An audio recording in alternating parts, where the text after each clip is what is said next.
Bonjour à toutes et à tous, bienvenue dans Tribune et Podium, le podcast pour vivre les émotions du sport. Je suis Solène Rigoulet et tous les jours jusqu'à la fin de la semaine paralympique, on se retrouve pour tout savoir de l'actualité des Bleus à Milan-Cortina. Et je pense qu'on peut clairement se mettre d'accord que je dois totalement arrêter de faire des pronostics pour les Bleus parce qu'hier j'annonçais une pluie de médailles avec au moins 4 podiums supplémentaires.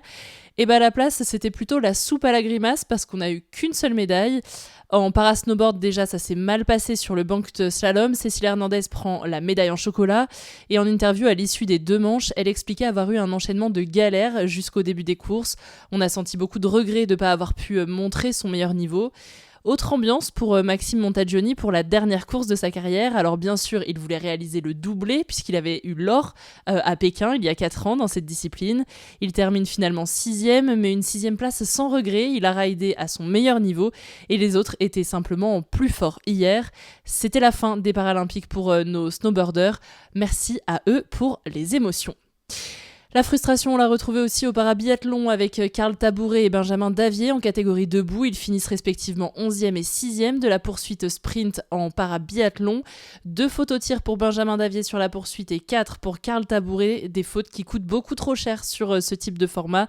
4 fautes également pour Anthony Chalençon sur la poursuite. Il termine 9e à plus de 4 minutes de la médaille d'or.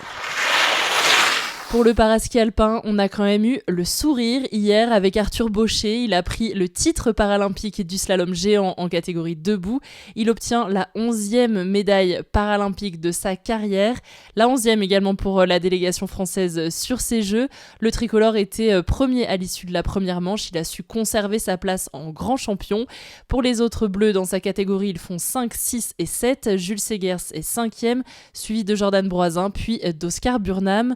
Chez les déficients visuels, Hyacinthe Delplace est sorti dès la première manche. Il n'a rien pu montrer sur cette course malheureusement. Même scénario pour Lou Dagan en catégorie assis. En revanche, pour Victor Pierrel, c'est passé en première manche, mais pareil que ses coéquipiers, il sort sur la deuxième manche dans un parcours extrêmement exigeant. On les retrouvera tous les 3 pour le slalom dimanche.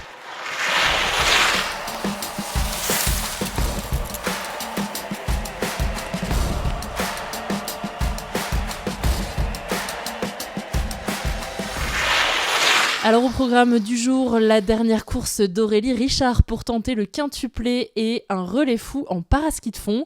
Aurélie Richard va participer à sa dernière course paralympique aujourd'hui. Elle est la seule en compétition chez les Bleus du paraski alpin.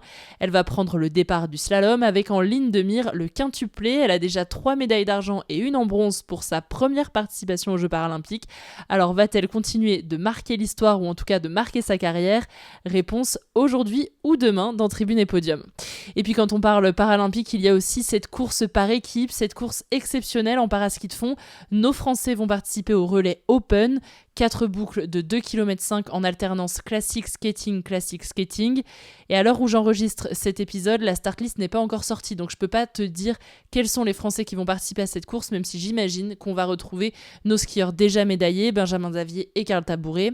À Pékin, Benjamin Davier et Anthony Chalençon avaient fait ce relais à 2 en alternant l'un et l'autre, car sur ce relais, ce qui compte, c'est la somme des handicaps, donc on peut mettre autant d'athlètes que l'on veut, enfin 4 maximum, mais on peut aussi en mettre que 2, les nations peuvent aligner 2 ou 3 ou 4 athlètes, tout dépend de leur choix, il faut juste respecter le quota de handicap. Donc on va assister à une course avec des assis, des debout, des déficients visuels, ça va être grandiose. Pour les horaires, 9h20, première manche du slalom féminin debout pour Aurélie Richard. À 11h15, le paraski de fond avec le relais Open 4 x 2,5 km. Et à 13h15, la deuxième et dernière manche du slalom pour Aurélie Richard. Je te souhaite une très belle journée paralympique et je te dis à demain dans Tribune et Podium. Ciao!